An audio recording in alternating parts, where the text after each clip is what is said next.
Hi everyone! It's really nice to start off this webinar finally. Sorry for a short delay. My name is Alisa. I'm hosting this webinar for the next hour, and we're excited to present you our second webinar, Pitfalls in Content Editing and How to Avoid Them. Though if you haven't seen our previous one, which is called Editing 101, you find this video on this YouTube channel. The link is below this stream. And to begin with, write us back through the chat whether you can hear and see us clearly. Okay, I'm looking for your feedback.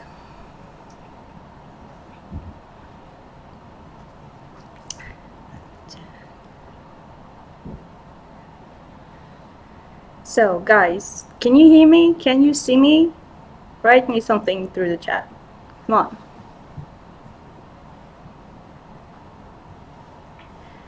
My voice is clear. Thank you. Thank you. Okay, great. Awesome. So, yes, great. Thank you guys. So let's start off. I would like to, introduce myself again in case you had some previous issues with the sound. My name is Alisa. I'm a senior recruiter at Jobs for Editors, and I'm in charge of freelance managing editors position. And it would be really nice to meet one of you during the Skype interviews I hold to meet you one face to face. It would be really nice to say, "Hey, Alisa, I saw your webinar. It was really nice," something like that. Okay, our expert editor Natalie will take the word very soon. But while she's making her final preparations, I would like to tell you a bit more about the company. So let me upload my presentation. Just a sec.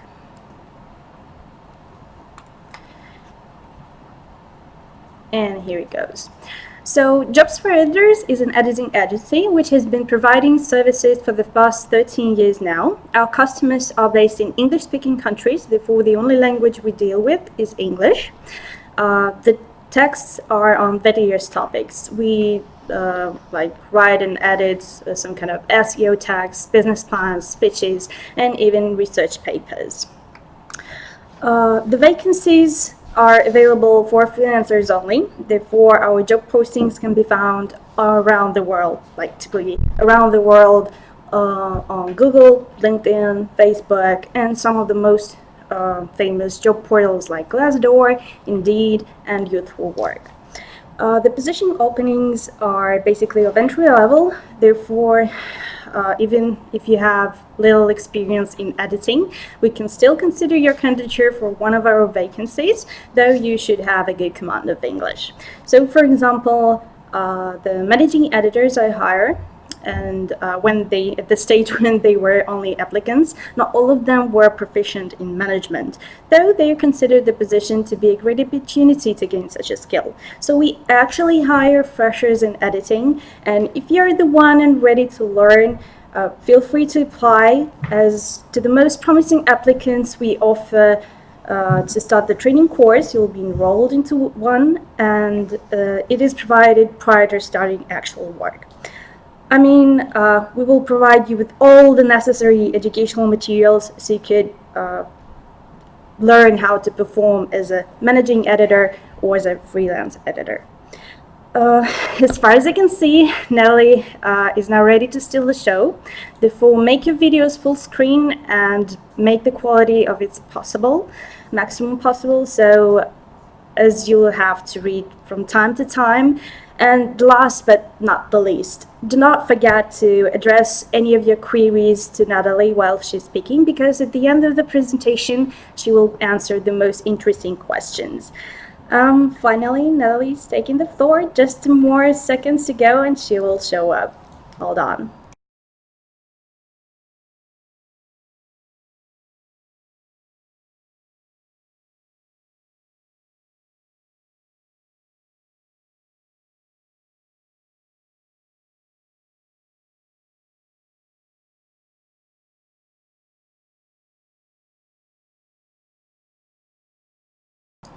So hi guys, hi there.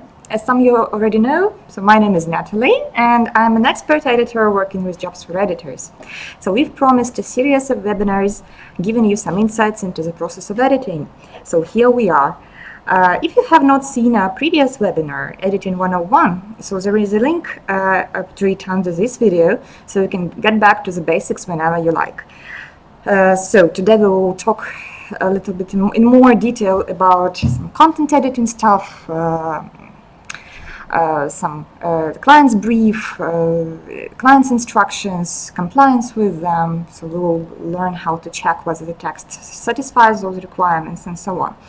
So, but before we, so you feel free to ask questions, to address them to me in chat in the course of my presentation, and I will take care to answer them after the presentation.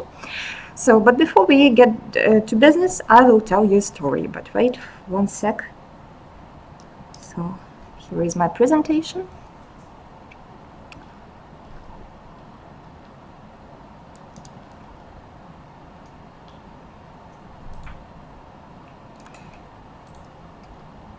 Okay, our webinar is called Pitfalls in Content Editing, How to Avoid Them. You already know its name. But I will tell you a story. So once upon a time, there was a peasant living with his daughter who was exceptionally wise.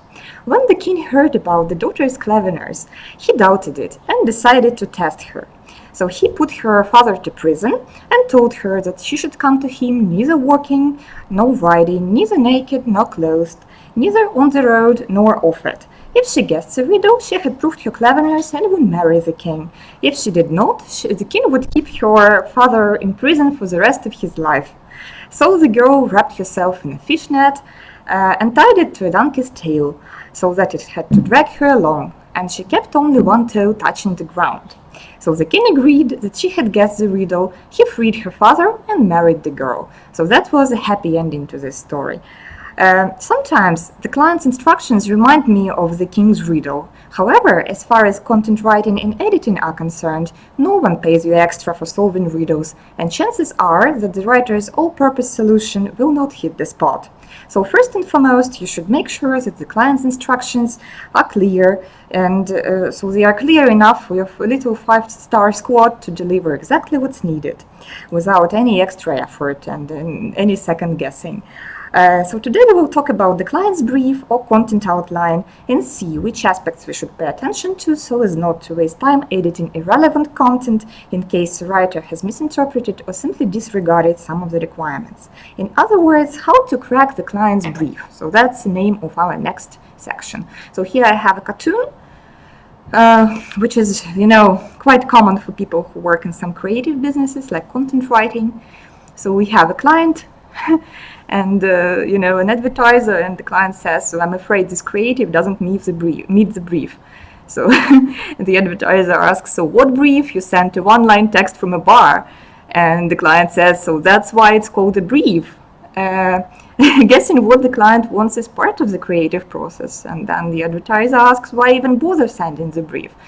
And so there's this genius answer, so that we can blame you when you don't meet it. I think that for many of you the situation is quite, familiar. And anyway, we'll try to figure out which points to pay attention to before start working with editing the text, so that you don't have such troubles. So the first thing, that's what the average client's brief looks like. So the client's brief is the general outline of the text, so it provides basic information, basic requirements to your text. For example, the title, the content category it should belong to, the keywords to include in the text, the word count, the writing style for the writer to employ, and finally, there can be, if it is a good brief, a very profound one, so there can be a content description, so just basic description of what the client wants to see in this text. So we will get back to this a bit later because we will analyze it, and now we will just step by step. So the first thing to pay attention to is client's thesis. So even the most talented writers can hardly deduce a client's angle from a few keywords. For example, let's take a customer who enters. So is print advertising dead, or is cloning animals ethical? So as the topic of the text. So without additional information, the writer can hardly, he has, or he or she has no choice but to guess which side of the debate to pick. So you can be either pro or against like cloning animals. And if the writer just doesn't guess it right, so the text would be irrelevant. And if you start editing it, it would be like futile effort, because the writer will have to eventually to rewrite the text. So it's very important to be sure whether the text, so what the client thesis is. And just to be on the safe side, you have to specify the client's position on the matter before you get down to editing. And for the writer, it's even better just before getting down to writing the text. It's important to get back to the client on that matter. So then comes the level of depth of the text. So it is important that the writer carefully considers the level of depth which is expected by the client for the requested word count, because longer posts can obviously provide a much greater level of depth and handle more subtopics. For example, a 1,500 word post can be designed to be highly detailed, filled to the brim with specific information. So this one should be taken into account.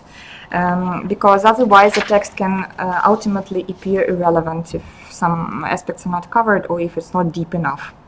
So then comes the structure.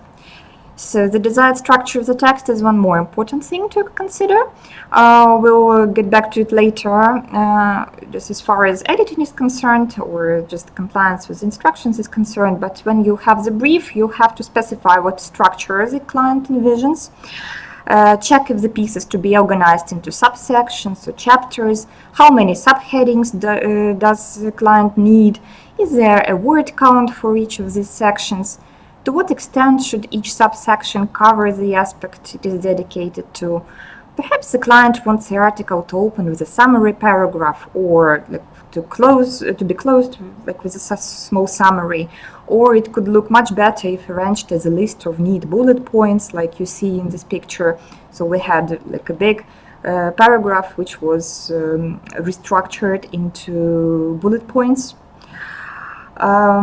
So make sure you understand how exactly the client wants the content to be arranged, and do not hesitate to seek clarification, because structure is the skeleton of your text. And it's very important to pay attention to it. So then comes the tone of voice. The tone of voice is a set of certain characteristics of the text that communicate how the client feels about the company's message. So there are, you have to make sure that the client provides some guidelines on the tone of voice used to tap into their target audience.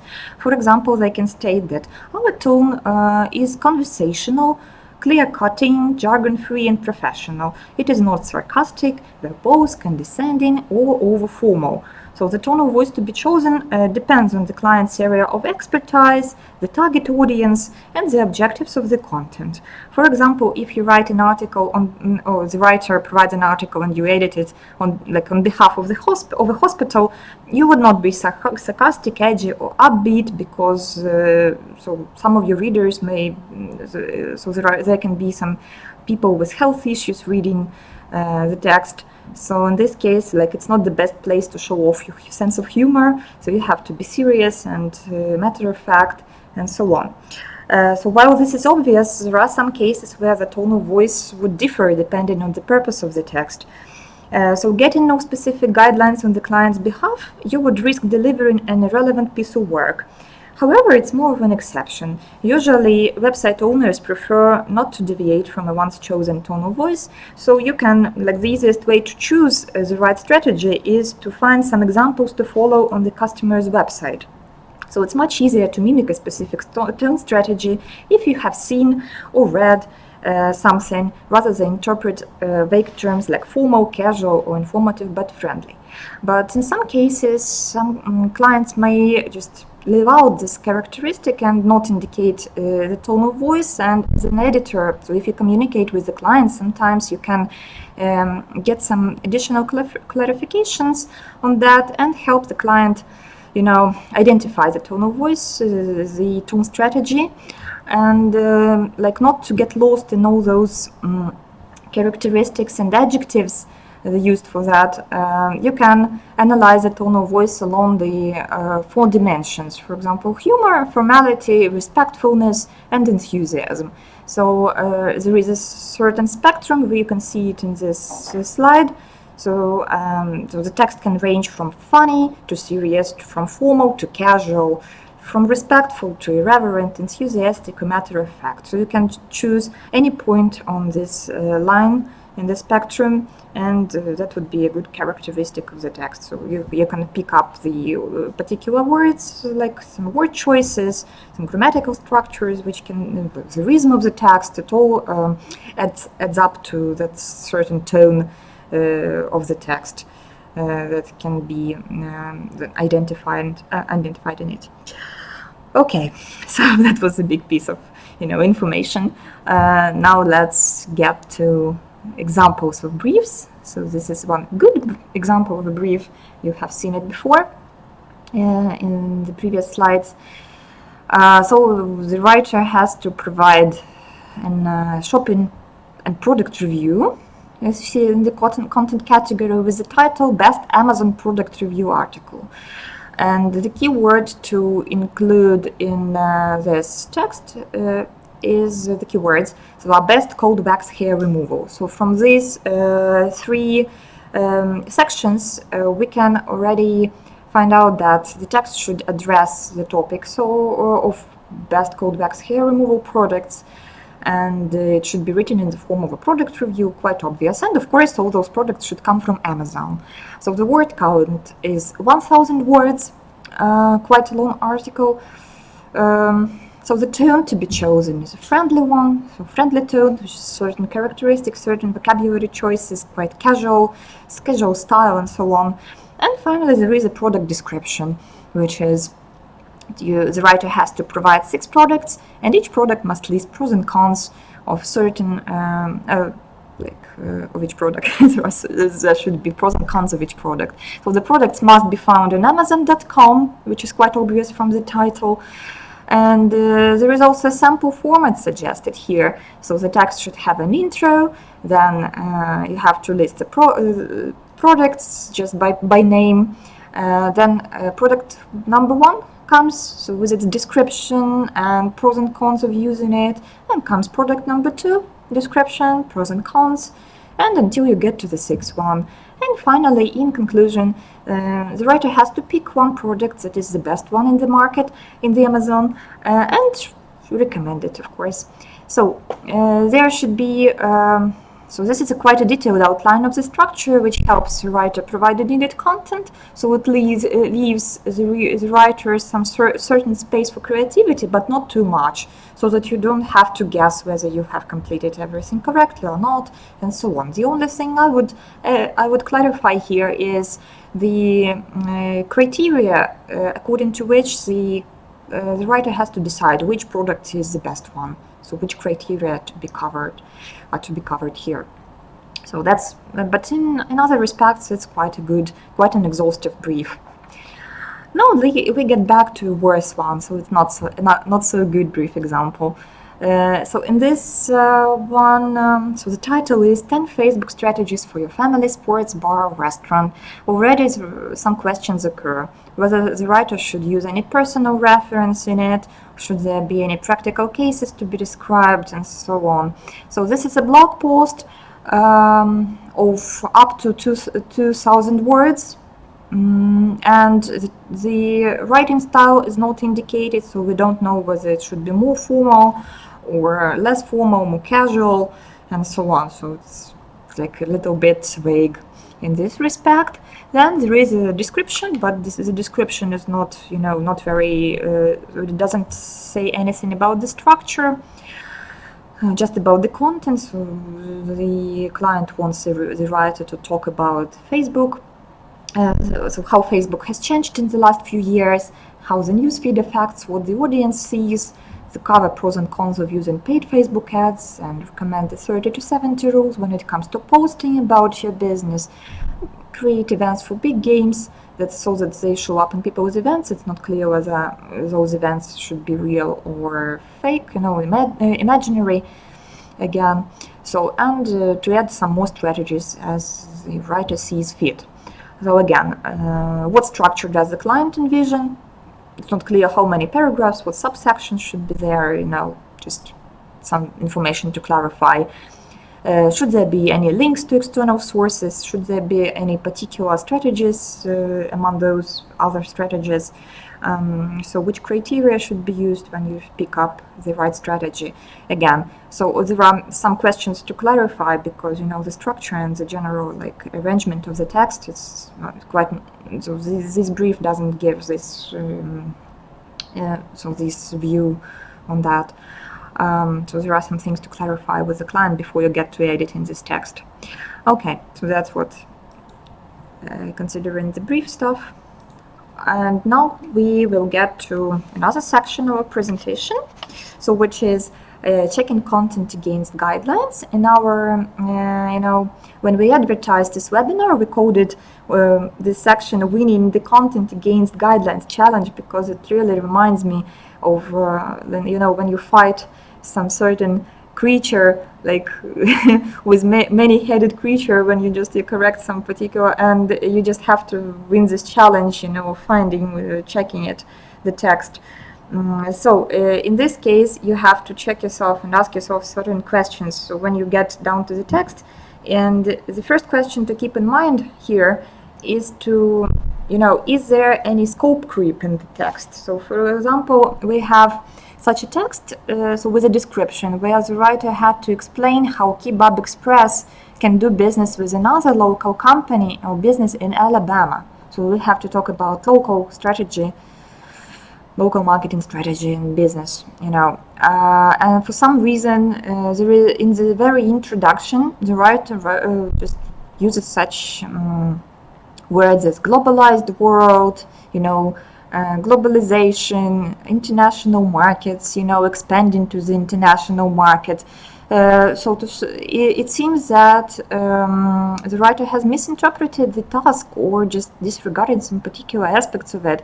And since there is too much information on international markets and expanding to the international market in the very introduction, we can assume that further on the text will have to be rewritten. So there is no point in editing this text because it will be a futile effort on your part as an editor.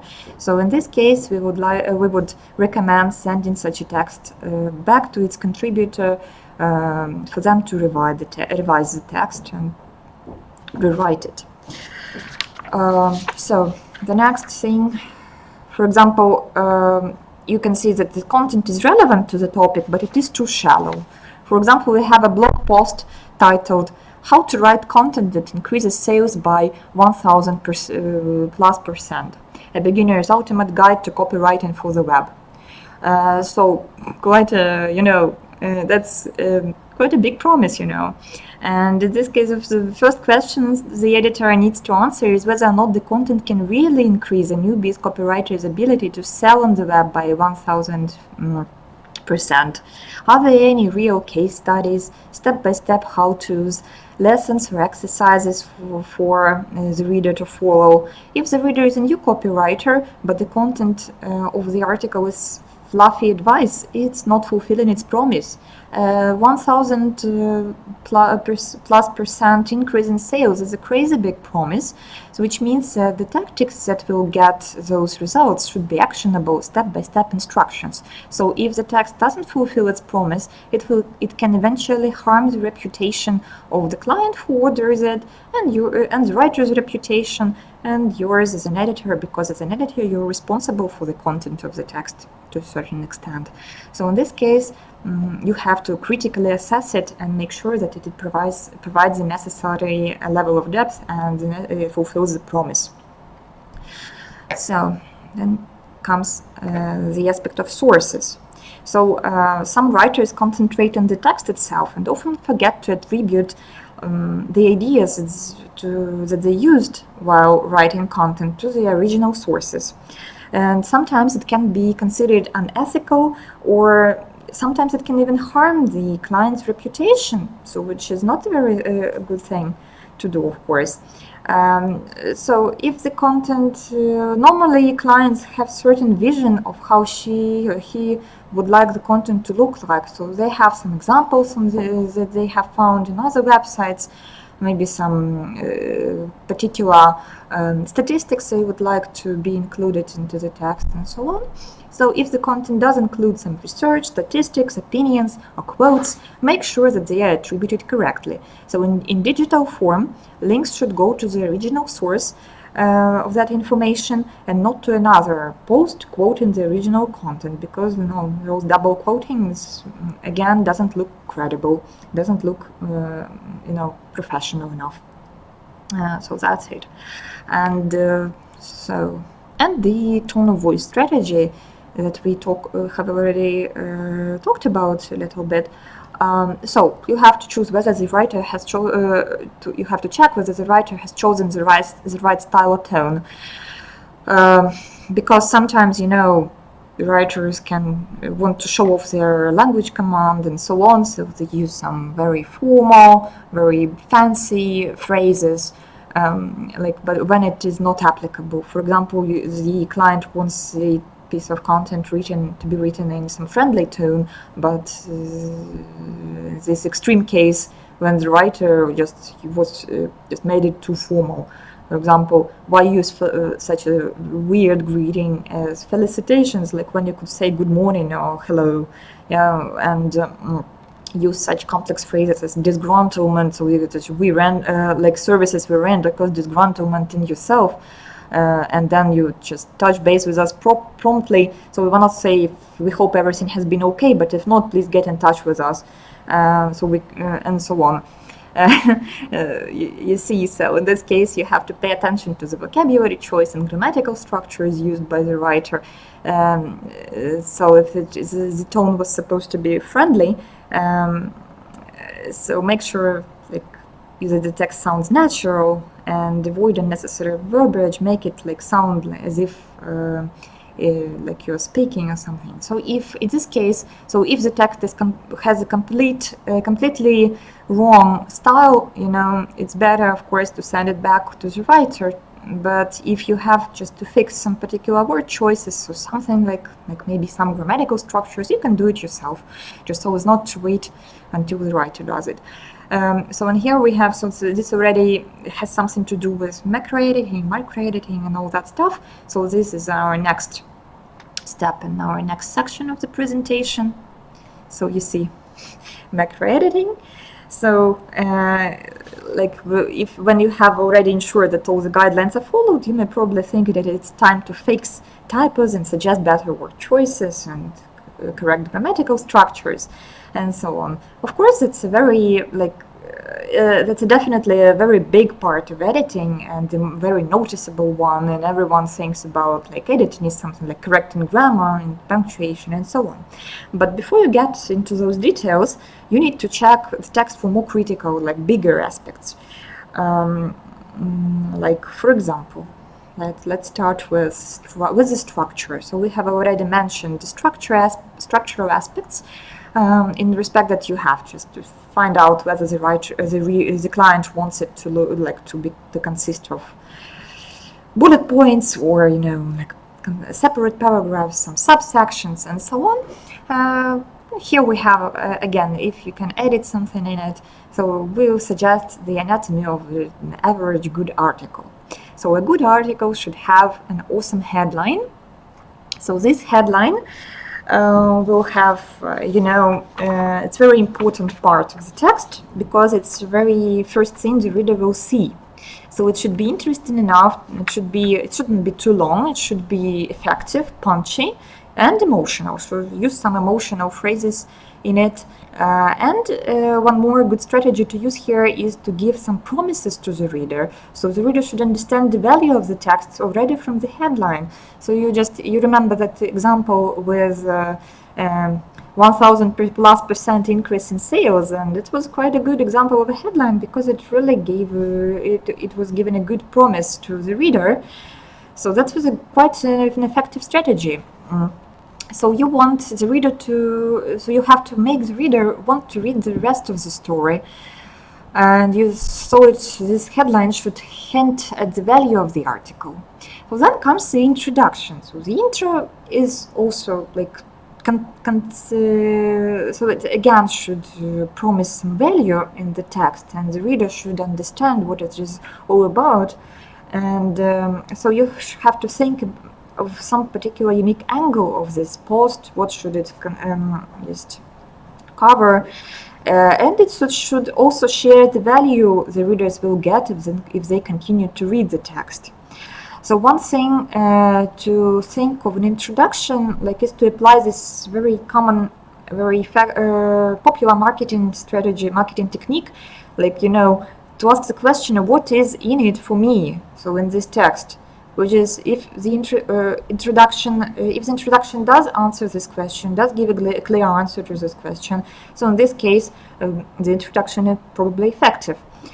And so the writer can also include some fact in the introduction, some anecdote, funny situation, depending on the purpose of the text, and also a question or a statement to make clear what the article is all about. So, you know, just some particular questions which is very interesting to the reader and so on.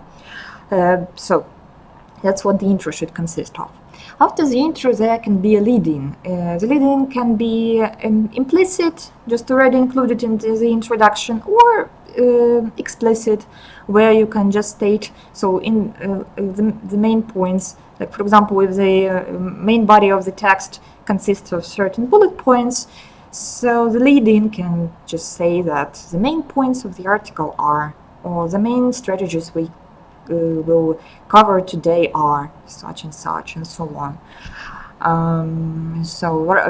Just rather than presenting some particular, you know, like rather than just starting with the bullet points or, you know, the strategies, you just have to have some lead-in.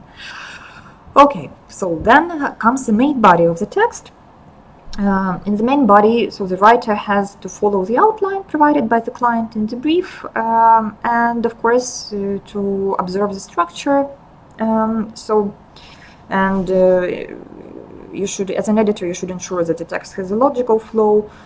If this main body, normally it will consist of several paragraphs. Make sure that each paragraph is punchy and clear, and it's a good idea to include subheadings to each subsection, of course, and add descriptive headings, which would be interesting to the reader. Then make sure that they are attention-grabbing. Finally, there should be a conclusion, so it wraps up everything. So a good conclusion should tie the post together. At the most basic level, it will do the following. It will summarize the main point of your post and recap what the reader should have learned from the text. So that's it. And finally, the writer can also, or you as an editor, if you want to make some corrections in it, you know, just make the text better, to improve it. So there can be some invitation for feedback, or, you know, you can just fuel some discussion, so on. So and can also add links to additional sources for further reading. It would also be a good idea. That's what the structure deals with. Then comes the paragraph. And when we talked about the main body of the text, we talked about paragraphs and subsections of the text with subheadings and all that.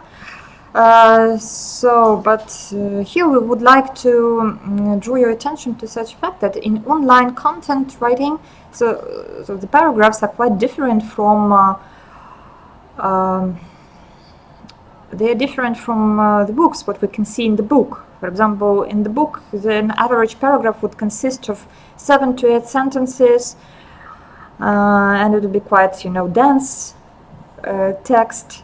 But this doesn't apply to online articles, because when you read something from your phone screen, it's very inconvenient to read big chunks of text, and people nowadays are getting a very short attention span. It's very difficult for them to comprehend big chunks of text.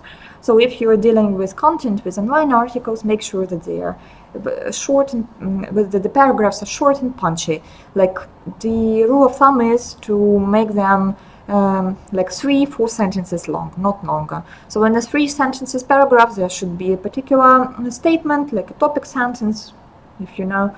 Then this topic sentence is supported with some particular arguments and like summarized, or there is a transition to the next paragraph. That's it.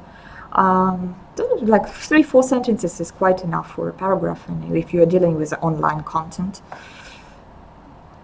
Okay, so that's a very interesting case here. So as an editor, you are to check factual accuracy, to do some fact checking, because sometimes like our writers want to, they write a lot of content. They sometimes they get desperate. They either intentionally or unintentionally, they may somehow distort the content. As an editor, you have to check whether it is all right. Like, there is an example here, where, I will read it for you. Maybe some of you cannot see it. So, for example, humanitarian crisis forced approximately 80,000 displaced people to seek shelter within local bases of the United Nations mission in South Sudan, and several others fled to the neighboring countries, where they are now living in deplorable conditions. So if you do some fact checking, you will see that, and there is an excerpt from the original source which says that several others is actually more than 400,000 people who had to flee to neighboring countries. Actually, saying that those people are just several others, it would be ridiculous if it wasn't so sad, because it would eventually make the text look not credible enough. This would create a bad impression. So as an editor, you should spot such small content issues and be able to correct them, like getting back to the original source. Okay, then also just do the math. Don't forget, because sometimes when there are some math issues when in the text.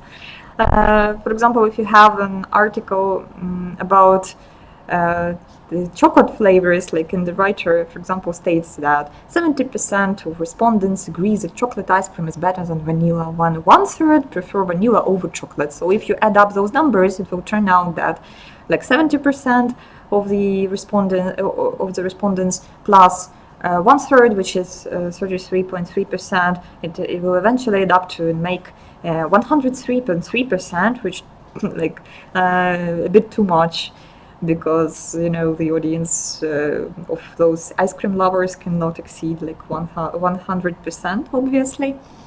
So in this case, you would say that roughly 1/3 of the respondents prefer vanilla over chocolate, and that would be a good way to fix this small content issue.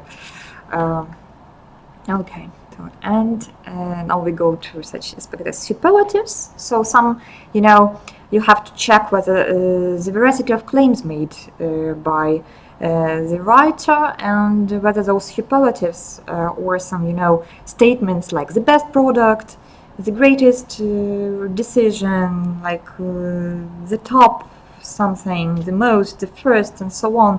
So if they are really supported with some particular, so who decides that? So the other is supported with particular evidence, some credible arguments, and so on.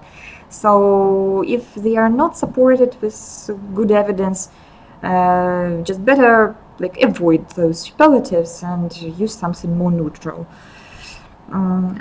That's really everything that we would like to cover today, and we hope that we know that editor's work can be a challenging task, and it takes a brave heart to go through all the ins and outs of content editing and to fight the multi-headed dragon of big and small mistakes. However, as any tale, this one can also have a happy ending, and we hope that with our recommendations, you will be able to make the content fit the client like the glass slipper fits the Cinderella's foot. So I hope you have found this presentation useful. Now I'm waiting for your questions. By the way, I would like to remind you that for more information, for very specific guidelines, you can visit our editor starter kit in under this video. So there is a link to it. So you can visit it. We have compiled it for you, and it's quite a useful resource for those who only begin their editing career. So now the questions,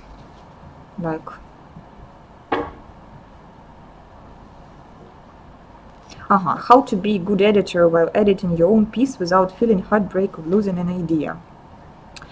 So of course, let me think what you wanted to.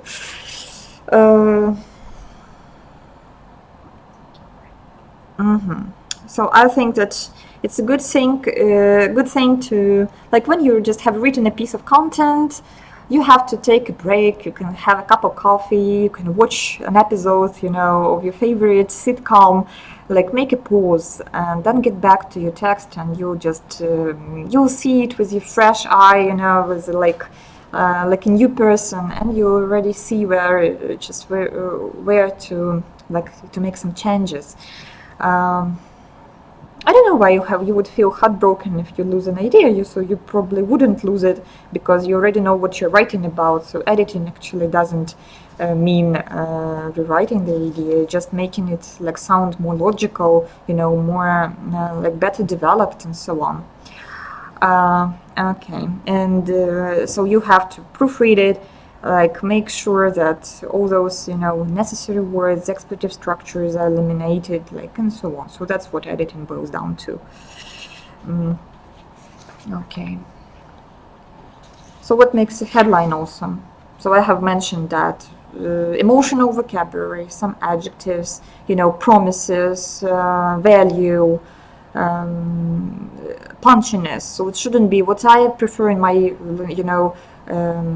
in my work is short headlines, really punchy ones. You never use you use short verb forms. I mean, verbs, more actions, call to action, all those strategies. Okay.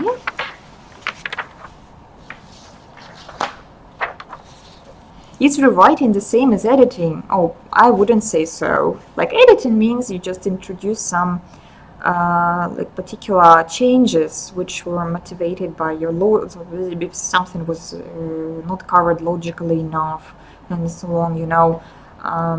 If there are any minor content issues, if there are any mistakes, logical fallacies there, so and so on. So rewriting, you would eventually just write everything almost from scratch, so it wouldn't make much sense.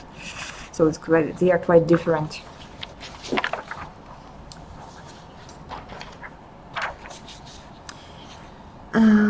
So is there a maximum word limit for headlines? No, well, just I would stick to up to 8 words, but the shorter the better. The shorter they are, the more effective they are, because I told you about this, the golden rule, 4, 5 words, but the less is more, So that's it. Okay, just guys, thank you very much for your attention. I'm really happy just to have you there. And now I would like to remind you about our editor starter kit, about our first webinar which is Editing 101, which will give you more ideas. Okay, one more question. So what is the difference between proofreading and editing? Okay, as I have already mentioned, so there are editing boils down to several things, when you categories, we would say them, we would call them macro editing and micro editing. So we can divide it into two basic groups. Okay. So macro editing, when you go macro editing, it like includes some content changes, paragraph in structure, some use of sources, and so fact checking, all the stuff that we have covered today. And micro editing is when you deal. That's actually the proofreading stuff. So when you proofread for some occasional comma, like punctuation problems, some poor vocabulary choices, some grammatical issues, stylistic issues, maybe incorrectly used prepositions, many things like basically grammar, punctuation, minor style issues. Well, that's it. That's proofreading, like micro editing and proofreading. So if those are your all questions, thank you very much for your questions. Again, remind you about the editor starter kit. It's a very useful resource. And I would like to remind you about our previous webinar where you will know more about stylistics, some minor stylistic issues, some things to pay attention to when you're only a beginner. And now Alice would like to tell you more about the vacancies we offer. So now she will take the word. And thank you very much. Goodbye.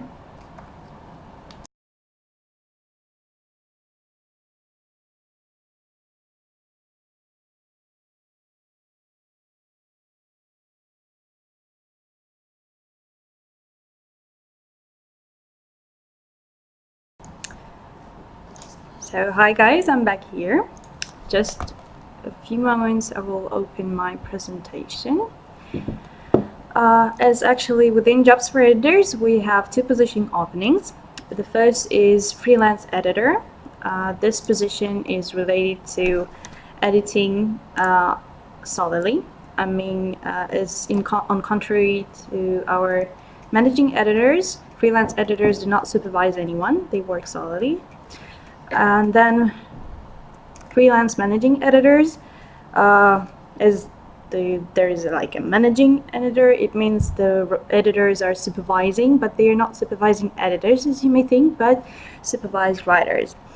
And currently, the only position available for applications is freelance managing editor, though freelance editor's position will be available at the beginning of July, if I'm not mistaken. Yes, in July. And right now I would like you to present both of the positions and to tell you the differences between them. So as I've already mentioned, because all of our customers are from English-speaking countries, both positions are related to editing in English.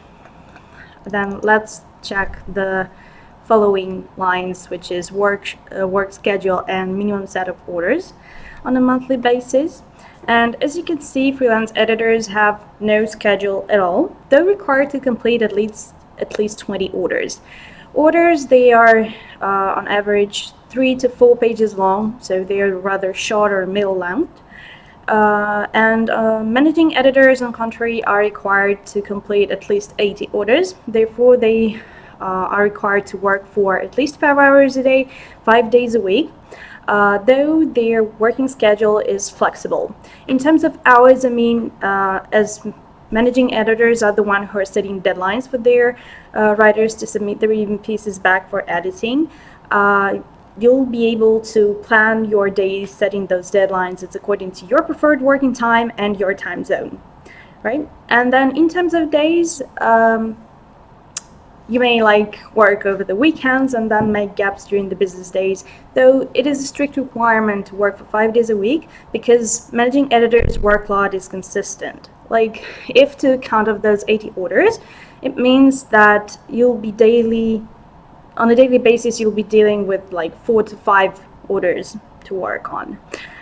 So if you're interested in long-term cooperation and a consistent workload, managing editor's position is the position one for you.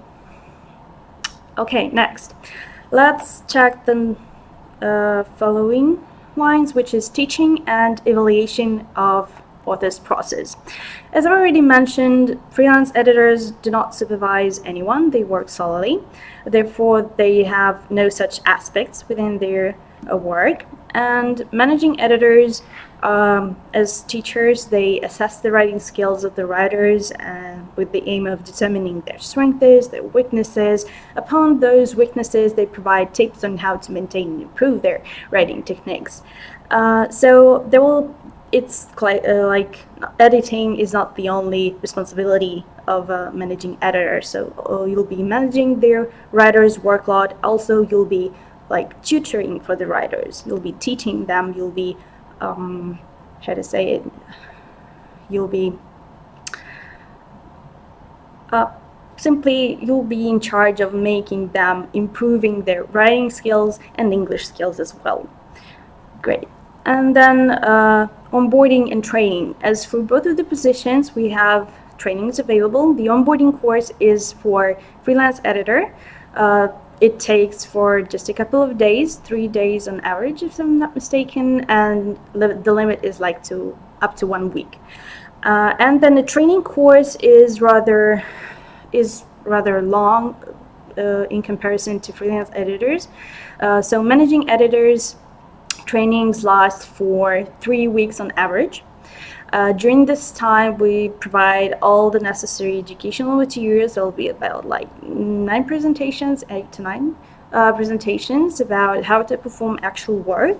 So we provide some tips on for successful online communication with the writers, with the customers. There will be a presentation about teaching in mentor's practice. So basically, we will give you the basics so you could perform as a managing editor. And finally, the deadlines issue. So freelance editors choose the orders to work on by themselves within the list of the orders available. So it means they may choose the order which has 24 hours as a deadline. And then managing editors, on contrary, receive their orders, though like prior to starting actual work, managing editors set options in terms of what kind of orders they'd like to deal with. So, I mean, they choose the preferred deadlines, the preferred length of the orders, their level of complexity and topics as well. So because managing editors supervise writers, it's quite in practice it's impossible to write the paper, to write the article or book review, and to write anything within 24 hours and then to edit it when there are two different characters perform that. So the shortest deadline managing editors deal with are like 3 days, and the longest about 2 weeks, like that. Let me know if you have any questions regarding the vacancies, the positions, and I will gladly answer them. Let me know. Okay. So later on, we will have this webinar posted on our website in Editor Starter Kit section. So it is actually our Editor Starter Kit is a great place to look for the information you may need if you are a fresher, if you're a beginner, you'd like to kickstart your career in editing. Now,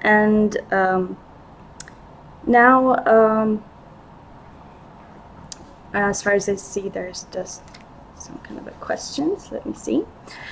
Okay, what can one do to prepare for the entrance exam?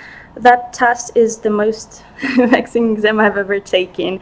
I've taken it 3 times and failed it miserably. Thank you. Okay, so the Editor's Starter Kit is the pill. It really enlightens all the aspects we pay attention to when we design our tests. The multiple choice task and the editing task. So really, this section is just right for you. The test is the multiple choice test is actually like it is about like micro editing, the way Natalie said. It's about punctuation. It's about the sense. It's about grammar also, but like in minority, but grammar also, about commas as far as I know. So I don't know, fresh up your knowledge within all these topics and you'll definitely succeed. Okay, next, do you hire freelance writers as well? As of now, we have no hiring season for freelance writers, so we do not offer any kind of writing position openings available. Though I don't know, would you like to try yourself as an editor and kickstart your editing career? Think about it. Okay, what's the required pass percentage for training to the online test that you send after registering initially? Guys, the thing about the percentage, you need the pass percentage, is that we do not disclose this information in order to prevent cheating. Simply, this test is available throughout the hiring season, and so that we would have anyone aiming for such a specific percentage, we do not disclose this information. Sorry. Okay, great. Okay, so these were all the questions. Thanks a lot. They were quite good. It was a real pleasure to have such an attentive and active audience. As of now, this is all for today. Thanks a lot for your attention. We wish you to have a great time there and look forward to meeting you during our next webinar. By the way, write through the chat what kind of topics you find interesting for our next webinar, okay? Great. Bye.